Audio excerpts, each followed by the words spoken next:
आप सबों को जय यीशु। आज हम पवित्र शुक्रवार के दिन प्रभु यीशु के मृत्यु पर मनन चिंतन करेंगे।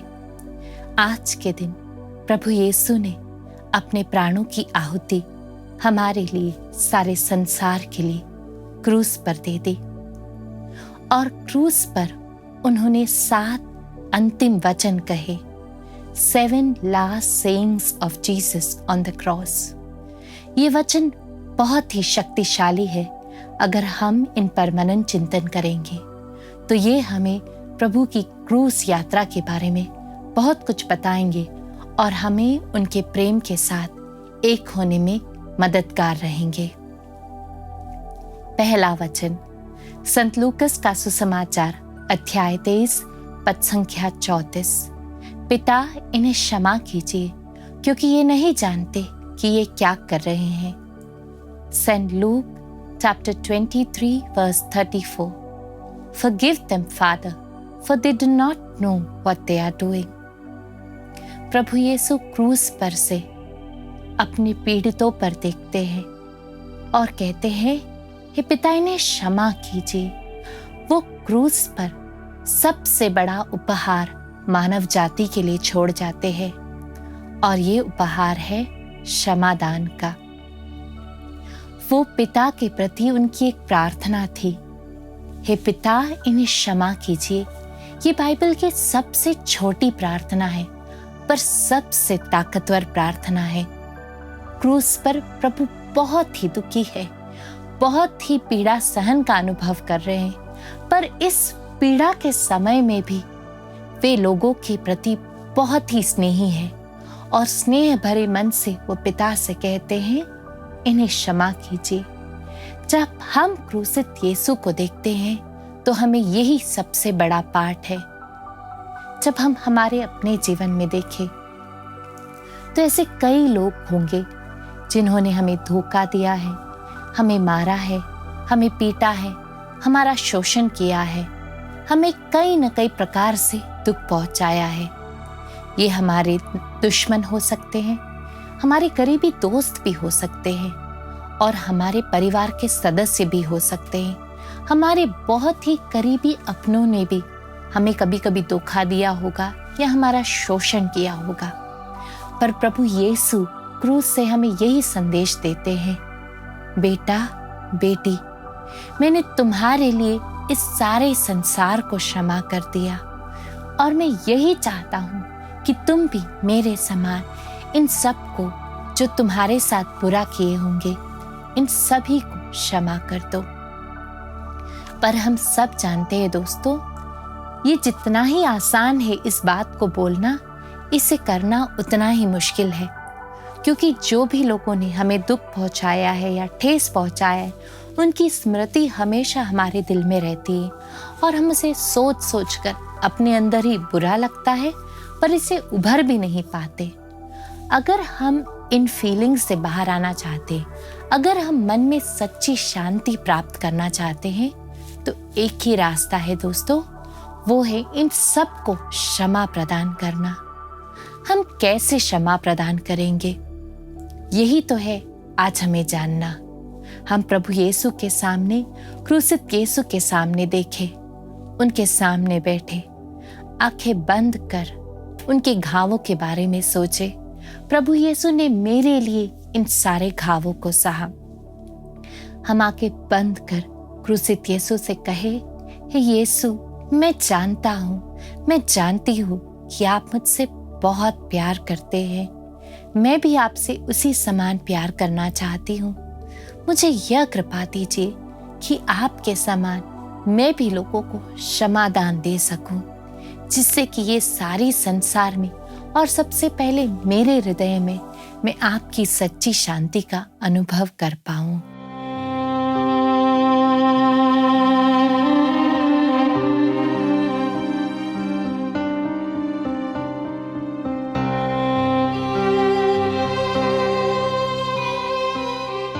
दूसरा वचन संत लूकस का सुसमाचार अध्याय 23 पद संख्या 43।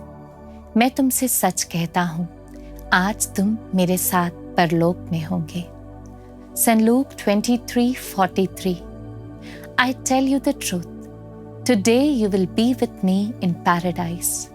हमने बाइबल में पढ़ा है कि प्रभु यीशु के इर्द गिर्द 2 चोर भी क्रूसित किए गए थे।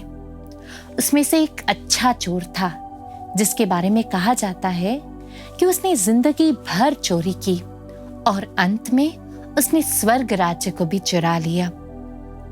वो एकदम विश्वास के साथ प्रभु यीशु से कहता है, प्रभु मुझ पर दया कीजिए, आप जब परलोक में होगे तो मुझे भी याद कीजिएगा। प्रभु यीशु को विश्वास में बोला गया ये वचन छू लेता है और वे तुरंत ही उस चोर को बोलते हैं, मैं तुम्हें सच कहता हूं, आज तुम मेरे साथ परलोक में होंगे। ये हमें क्या सिखाता है कि प्रभु यीशु हमेशा हमें क्षमा करने के लिए तैयार है। हमें बस उनके पास जाना है। हमें कई बार लगता है कि मेरा पाप इतना बड़ा है, मैं इतना पापी हूं, क्या मुझे क्षमा मिलेगी? ऐसा सोचना गलत है। प्रभु यीशु का हृदय इतना विशाल है कि हम कभी भी उनके पास जा सकते हैं। बस हमें सच्चे मन से प्रायश्चित करना है और उनके सामने अपने पापों को स्वीकारना है, कबूल करना है। हे प्रभु, मुझसे गलती हो गई, मुझे माफ कर दीजिए। प्रभु तो बस हमसे ये वाक्य सुनने के लिए तरसते हैं। एक बार हम उनके सामने सच्चे हृदय से जब अपनी गलती कबूलते हैं तो वो हमें क्षमा जरूर करेंगे। संत पेतरुस को ही देखिए, वो तो प्रभु यीशु को लोगों के सामने नकारते हैं, परंतु जब वो सच्चे मन से प्रायश्चित करते हैं, गिड़गिड़ाते हैं और प्रभु के पास जाते हैं और कहते हैं, प्रभु आप सब जानते हैं, प्रभु उन्हें पूर्ण क्षमादान देते हैं और उन्हें स्वर्ग राज्य की चाबियां सौंप देते हैं। हम में से बहुत सारे लोग कमजोर होंगे, पर प्रभु के लिए कमजोरी मायने नहीं रखती। वो तो बस ये चाहते हैं कि हम उनके पास जाएं और अपने पापों का प्रायश्चित करें। हम अपने पाप स्वीकार को पोस्टपोन नहीं करें। हम जल्द ही अपना मन बना ले, प्रभु के सामने जाए और आइंदा पाप न करने का निर्णय ले।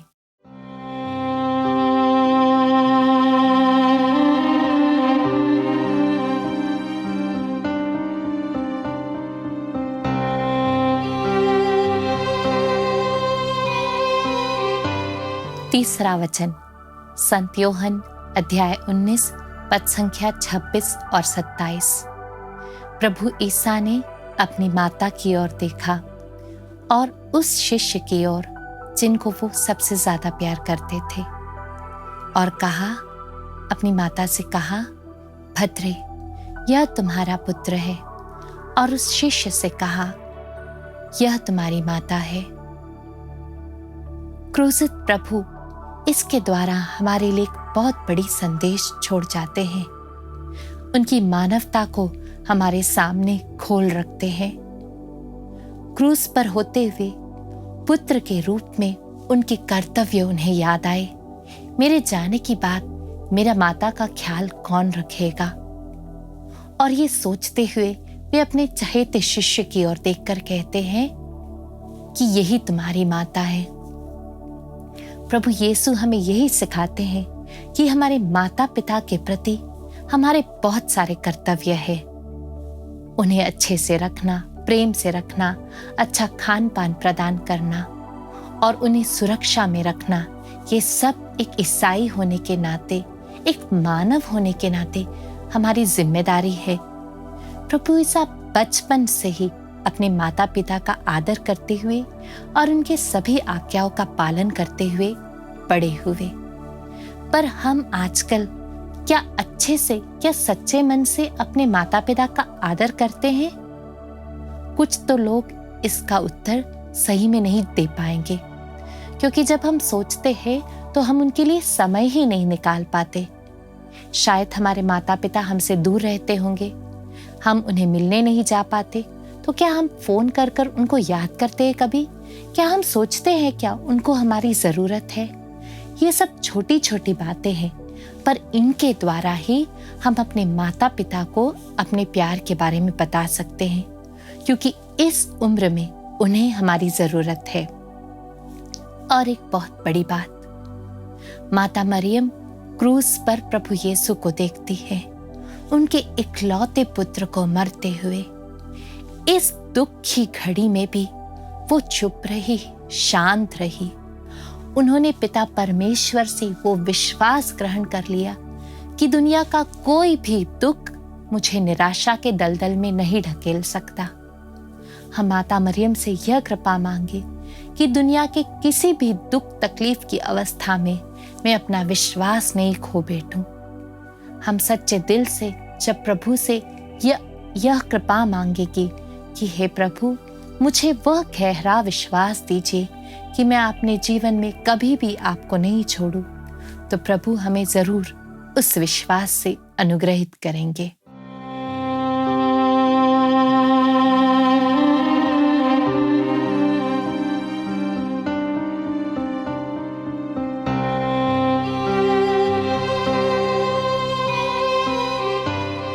चौथा वचन, संत मत्ती अध्याय 27 पद संख्या 46। एली एली लामा साबक्तानी, my God why have you forsaken me. मेरे ईश्वर, तूने मुझे क्यों त्याग दिया। प्रभु यीशु क्रूस पर कठोर पीड़ा का अनुभव कर रहे हैं और उस समय उनके मुख से स्तोत्र 22 का यह पद निकलता है, हे ईश्वर, तूने मुझे क्यों त्याग दिया है।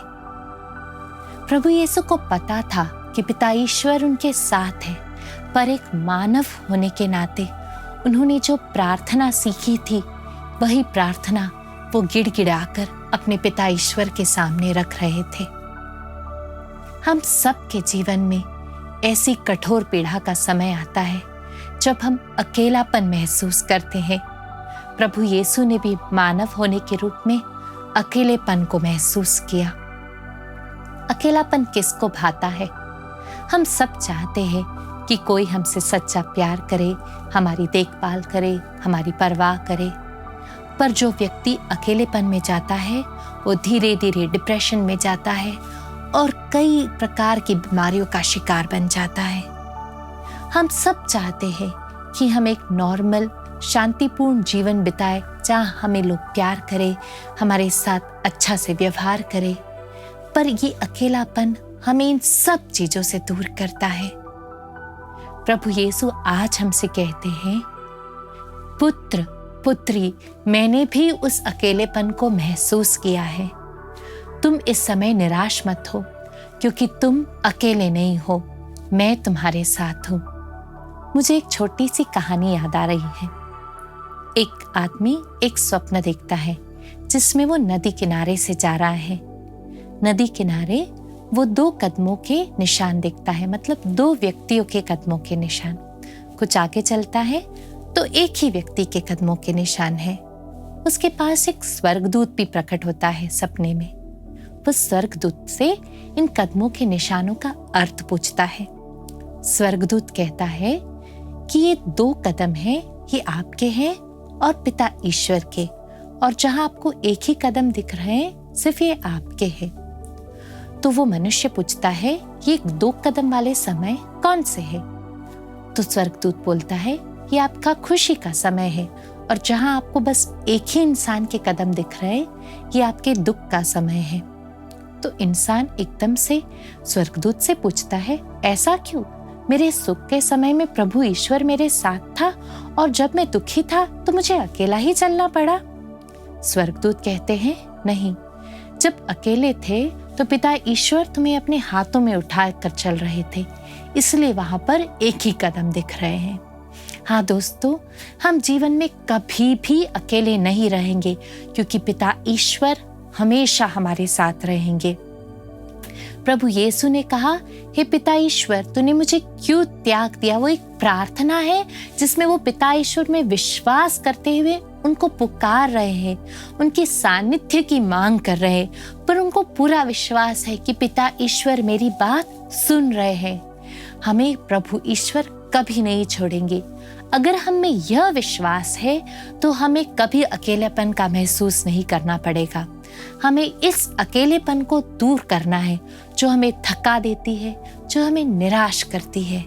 हमें प्रभु ईश्वर के सानिध्य में बैठना है और उनसे प्रार्थना करनी है, हे प्रभु, मुझे आपके सानिध्य को महसूस करने की कृपा दीजिए, ताकि मैं जीवन के दुखी से दुखी समय में भी आपका एहसास करते हुए जीवन को शांतिपूर्ण बिता सकूं।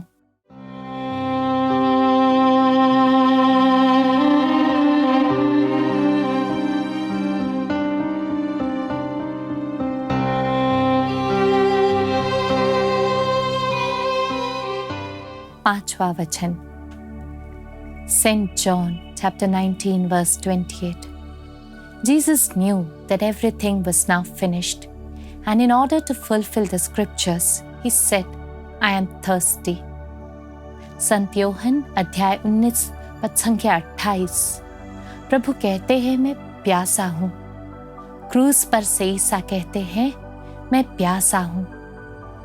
प्रभु ईसा प्यास के बारे में और भी कई जगह बाइबल में कहते हैं। जब वो समारी स्त्री से मिलते हैं, उनसे भी वही कहते हैं कुएं के पास, मैं प्यासा हूं। और वो स्त्री पूछती है, एक यहूदी होते हुए भी तुम मुझसे एक समारी स्त्री से पानी पूछ रहे हो? प्रभु उनसे कहते हैं, स्त्री, अगर तुम जानती कि कौन तुझसे पानी पूछ रहा है, तुम उससे पानी पूछती और वह तुम्हें अनंत जीवन देने वाला पानी देता। प्रभु ईसा हमारी प्यास हमेशा हमेशा के लिए बुझा सकते हैं। इस पृथ्वी की प्यास को बुझा सकते हैं। जब प्रभु कहते हैं कि वो प्यासे थे, वो आत्मिक रूप से भी प्यासे थे। शारीरिक रूप से उनको पीड़ा हो रही थी, वो प्यास तो उनमें थी, परंतु उससे कई बढ़कर वो आत्मिक रूप से प्यासे थे। वो आत्माओं के लिए प्यासे थे। प्रभु कहते हैं, तुम मेरे पास आओ और मेरी प्यास को समझो। हम भी कई प्रकार से प्यासे हैं, पर अगर हम यहाँ वहां घूमेंगे तो हमारी प्यास कभी नहीं बुझेगी। हमें प्रभु के पास जाना है और उनसे अनंत जल लेना है। उस जल को जब हम पिएंगे, तब हमारी इस पृथ्वी की छोटी मोटी चीज के लिए जो प्यास है, वो सदा के लिए संतुष्ट हो जाएगी। और फिर हम उस प्रभु के प्यास को पहचानेंगे जो आत्माओं के लिए तरसती है। हमने सुना होगा, मदर तेरेसा जब प्रार्थना में बैठी थी क्रूसारोपित प्रभु के सामने, तो उन्होंने भी यही आवाज सुनी, मैं प्यासा हूं। और उनको पता चला कि प्रभु यीशु उनको बुला रहे हैं अपनी प्यास बुझाने के लिए। वही प्यास के बारे में मैं आपको बताना चाहती हूँ। प्रभु यीशु आत्माओं के लिए प्यासे हैं। एक ईसाई होने के नाते हमें प्रभु के इस प्यास को बुझाना है। हमें ढेर सारी आत्माओं को स्वर्ग राज्य में ले जाना है। पहले इसके लिए हमें इस पृथ्वी की जो प्यास है हमारी, उसको बुझाना होगा। उसके लिए प्रभु के पास जाना है, उनके पास बैठना है और कहना है, मुझे आपकी सच्ची अनंत जल दीजिए, जिससे मैं पृथ्वी की जो इच्छा है उस पर काबू कर पाऊं और उसके बाद आपके लिए आत्माओं को इकट्ठा कर पाऊं, जिनको मैं स्वर्ग राज्य तक ले जा पाऊं। प्रभु हम सबको आशीष दे कि हम उनकी इस आत्मिक प्यास बुझाने के लिए समर्थ बन जाएं।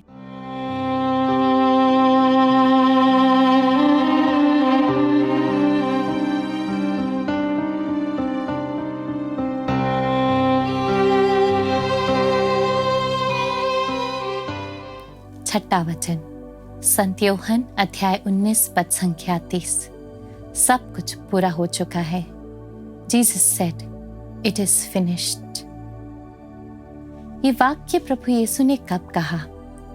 उनके जीवन के अंतिम क्षणों में। और क्यों कहा? जब उन्हें लगा कि पिता द्वारा सौंपा गया कर्तव्य उन्होंने पूरा किया है, तब उन्होंने कहा, इट इज फिनिश्ड। उनके जीवन का मकसद पूरा हो चुका है। He realized that the purpose for which he came to this earth is fulfilled. हम सबको पिता ईश्वर ने इस पृथ्वी पर एक मकसद के साथ, एक गोल के साथ भेजा है। कभी कभी जब हम जीवन में निराश हो जाते हैं तो हमें लगता है कि मैं क्यों जी रहा हूँ, मैं तो यूजलेस हूँ। मैंने बहुत सारे युवक युवतियों को बोलते हुए सुना है कि मेरे जीने का कोई अर्थ ही नहीं है, मैं तो यूजलेस हूँ। कभी कभी अच्छे से जीने के बाद कुछ बुजुर्ग लोगों को भी लगता है कि मेरे जीने का क्या मतलब है, कोई मुझे चाहता ही नहीं। ये यूजलेसनेस की फीलिंग बहुत सारे लोगों में है और प्रभु हमसे कहते हैं कि तुम में से कोई भी यूजलेस नहीं है। You all are useful to me because each one is created with a purpose in life. प्रभु यीशु जब क्रूस पर कहते हैं इट इज फिनिश्ड, वो पूरी शांति के साथ कहते हैं क्योंकि उनको उनके पिता द्वारा सौंपा गया उस दौत्य को पूरी करने की शांति मिलती है। हमें भी दोस्तों जीवन में इसी शांति को प्राप्त करना है। एक ईसाई होने के नाते हमारा दौत्य क्या है? हमें अपने आप को ही मुक्ति नहीं दिलाना है, बल्कि हमारे साथ अनेक लोगों को स्वर्ग राज्य तक पहुंचाना है। हम कभी कभी बहुत सेल्फिश, स्वार्थी हो जाते, बस अपने बारे में सोचते हैं।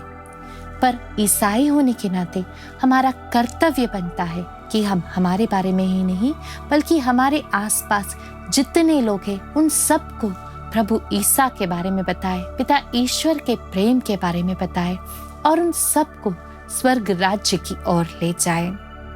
जब हम एक परिवार में हैं, हमारे जो सदस्य है, परिवार के सदस्य हैं, वो अगर कुछ दुख में है तो उनको भी प्रभु के प्रेम के बारे में बताए और सबको शांति का संदेश दे। हम अपने जीवन को ही एक संदेश बनाए। हमारे जीवन का संदेश प्रभु के प्यार को पहुंचाना, हर एक व्यक्ति तक प्रभु के प्यार को पहुंचाना है। अगली बार जब हमसे कोई भूल हो जाती है, हमसे कोई गलती हो जाती है, तो हमें निराश नहीं होना है, बल्कि आगे सोचना है कि मैं इस गलती से उभर सकता हूँ, क्योंकि मेरे जीवन का एक मकसद है। उस मकसद को पूरा करने के लिए ही प्रभु ने मुझे इस संसार में भेजा है। पर कभी कभी तो हमें अपने जीवन का मकसद ही नहीं पता होता है, तो हम कुछ समय आंखें बंद कर प्रभु के चरणों में बिताए और प्रभु से पूछे, प्रभु मेरे लिए आपने क्या मकसद चुना है? आप मुझसे क्या चाहते हैं? मुझे यह कृपा दीजिए कि मैं उस मकसद को पहचान सकूं और अपनी सारी शक्ति से इस मकसद को पूर्ण करने के लिए प्रयत्न करूं। प्रभु हमें आशीष देंगे अगर हम उनके पास जाएंगे और मन से उस मकसद को पहचानने की कोशिश करेंगे। तो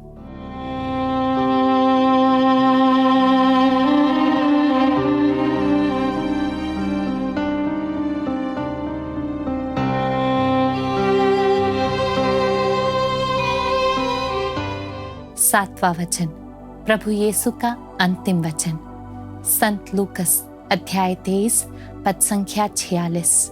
हे पिता, मैं अपनी आत्मा को तेरे हाथों में समर्पित कर देता हूँ। Father, into your hands I commend my spirit. Yeshu ने सब कुछ पूर्ण किया और अब वो शांति से अपनी आत्मा को पिता ईश्वर के हाथों में सौंप देते हैं। ये पिता ईश्वर में उनके गहरे विश्वास को बताता है। यही हम सब के जीवन का समापन होना है, पिता ईश्वर में गहरा विश्वास। वो आए इस पृथ्वी पर पिता ईश्वर की इच्छा से और सब कुछ पूर्ण करके पिता ईश्वर के हाथों में अपनी आत्मा को सौंप कर जा रहे हैं। ये हमें याद दिलाता है दोस्तों कि इस पृथ्वी का जो जीवन है वो तो बहुत ही छोटा है। इसके बाद हमारा जो संपूर्ण जीवन है, इटर्नल लाइफ है, वो हमें पिता ईश्वर के साथ ही गुजारना है। हमें उस अनंत जीवन के लिए जीना है। हम कई बार यहाँ पर इतने व्यस्त हो जाते हैं कि हम अपने अनंत जीवन के बारे में सोचते ही नहीं। प्रभु ईसा हमें याद दिला रहे हैं कि अंत में तो हमें जीना है तो पिता ईश्वर के साथ। ये पृथ्वी का कुछ भी काम नहीं आएगा। इस बात को हमेशा हम याद रखें और इसके अनुसार अपने जीवन को बिताएं। तब हमारे जीवन में सच्चा बदलाव आएगा, क्योंकि हम हर दिन जिएंगे स्वर्ग राज्य को देखते हुए। यही एक ईसाई का जीने का तरीका होना चाहिए। प्रिय दोस्तों, मैंने आपके साथ आज प्रभु यीशु द्वारा बोले गए, क्रूस पर बोले गए 7 अंतिम वचन बांटे हैं। हम इन वचनों को बार बार अपने मन में दोहराएंगे। हम इन वचनों पर मनन चिंतन करेंगे। ये वचन इतने शक्तिशाली है कि ये हमारे दुख और निराशा के समय हमें एक अद्भुत शक्ति प्रदान करेंगी, जिससे हम अपने जीवन को एक नई दिशा में ले जा पाएंगे और नई ऊर्जा के साथ जी पाएंगे। प्रभु हम सबको आशीष दे।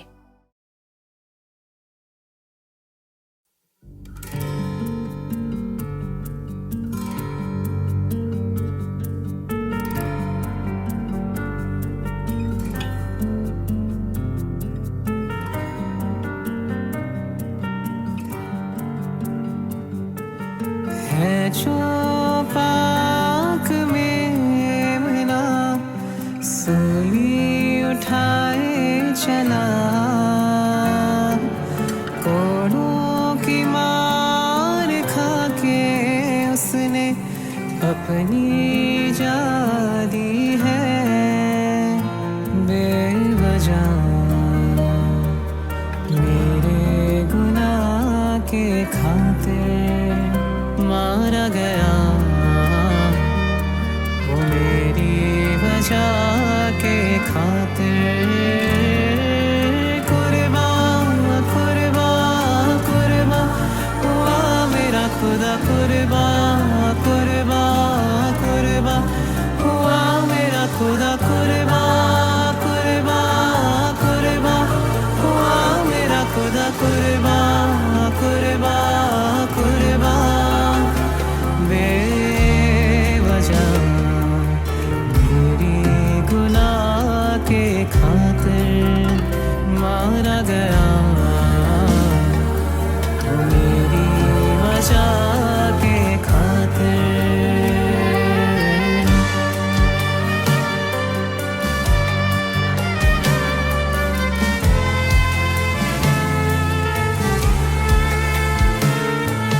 कांटों का ताज सर पे लिए तू सूली था चढ़ा,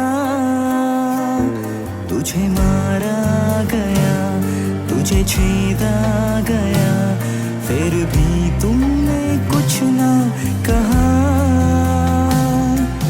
मेरे खातिर तूने मसीह कितना कुछ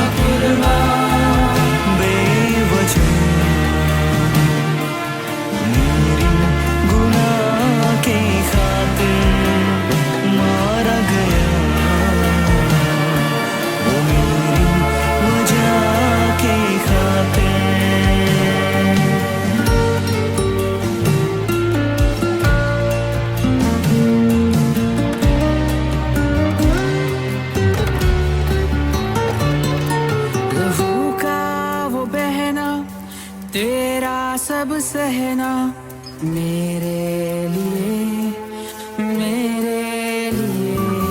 उद्धार जीवन मैंने पाया तुझसे खुदा माफ कर दे सबको ऐ पिता कह गया तू सबसे मोहब्बत करना ये सिखाया तूने कुर्बान कुर्बान कुर्बान हुआ मेरा खुदा कुर्बान कुर्बान कुर्बान हुआ मेरा खुदा कुर्बान कुर्बान कुर्बान हुआ मेरा खुदा कुर्बान